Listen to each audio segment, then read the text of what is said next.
Hello again. I'm Vanita Wright with the Days of Deepening Friendship online community of women growing wiser. And as you probably know, we've had a writing retreat, an online writing retreat all week.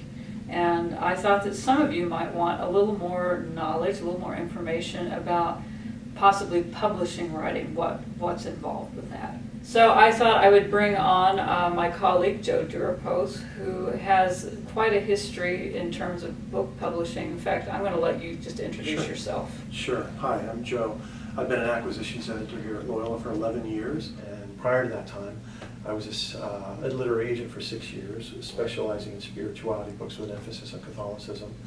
And before that, for 10 years, I was a book buyer and a bookseller at one of the leading independent bookstores in the country. And before that, I was a Random House sales rep for several years on the road. So I've kind of been on almost every side of the table or the desk, if you will, in terms of the publishing game. And so this is why I thought he would be a good person to answer just a couple of pretty simple questions. And that is, what are one or two key things you look for in a manuscript that you think is actually in good shape to put out there for the public? The first thing is, unfortunately, you as a writer have to do some work. And part of that is preparatory work. You have to know who you're submitting to. You have to know that the company, the editor that you're submitting to, or an agent if you're submitting to an agent, are representing or publishing or interested in what you're writing. So you have to get on Google and you have to look them up and you have to find out what their submission guidelines are. You need to make sure that the publisher indeed publishes the kinds of books you're writing. So do your homework. In publishing, sometimes you only get one chance. And if you don't do it right, you might not get a second chance, which is kind of depressing. I like to quote a famous literary agent who said, "Writing is a craft, publishing is a business." So you need to know the difference. When you work and do your work, you're working on your craft. You're becoming a better writer. Maybe you're in community with other writers, and that's wonderful. But the business side, what publishers are doing, it's a business like any other. And usually we're in the business to make money. And if we don't sell enough books, we don't make enough money to keep the lights on.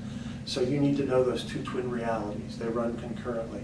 And when you approach somebody, if you've done all your homework and you know that they're a likely destination for what you've written and what you're submitting, just be very professional.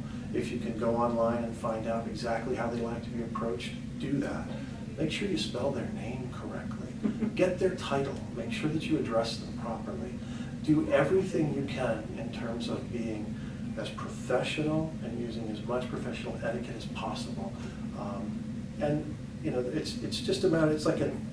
When you send a proposal or a query letter, it is like your resume, and you want it to be in the best shape possible. And I coach a lot of writers who I may be engaged in, wanting to get a book from, or maybe there's somebody I admire, or somebody who's working on something, and I think it's really worthwhile, and I want to encourage them. And I'm always saying, just write. Yeah. Just write. Don't worry about the other stuff until it's time to worry about it. So for the people doing this retreat, don't worry about outcome, worry about process. Amen. Right. Amen. Just write. Yeah. I think that says it all. Thank you.